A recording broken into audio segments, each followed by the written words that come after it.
In this video, I will show you how a dog finds deer using air scent. The complicated way that air moves makes it far more difficult for your dog to find deer than you may currently realise.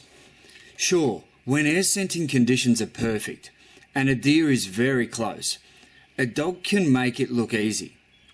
But those perfect situations only account for a small percentage of the possible deer that a well-bred and well-trained dog could find.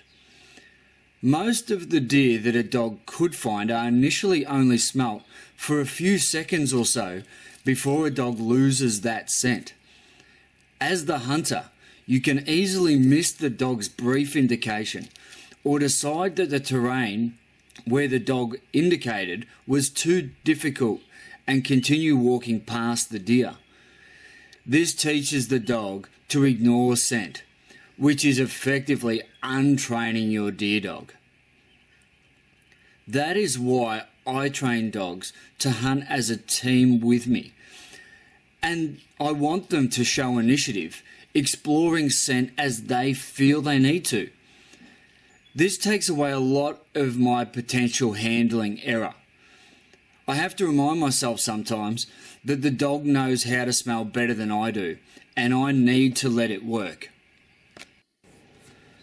What I wanted to do now was show you how that footage you've been watching actually came about. I was walking with my dog in an easterly direction in the top third of some gully heads.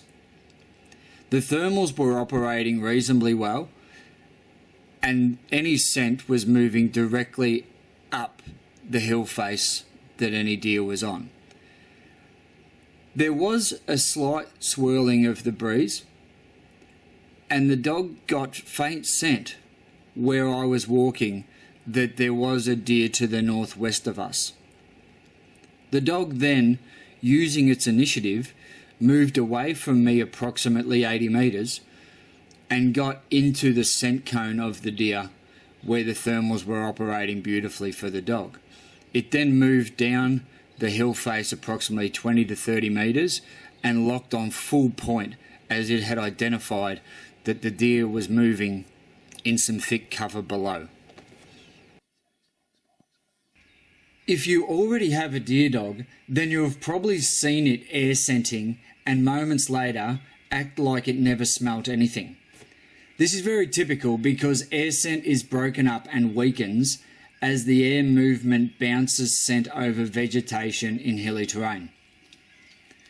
If my dog's breeding did not provide the required pointing genetics, or I had over-controlled my dog not to go more than a few metres from me, then this would have certainly been another deer that was walked past.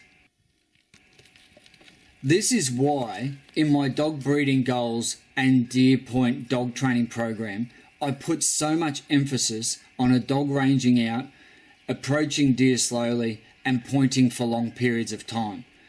When you're deciding how you want to train a deer dog in terms of staying close or ranging out, try putting yourself in the dog's position and truly consider the complexity of air scent.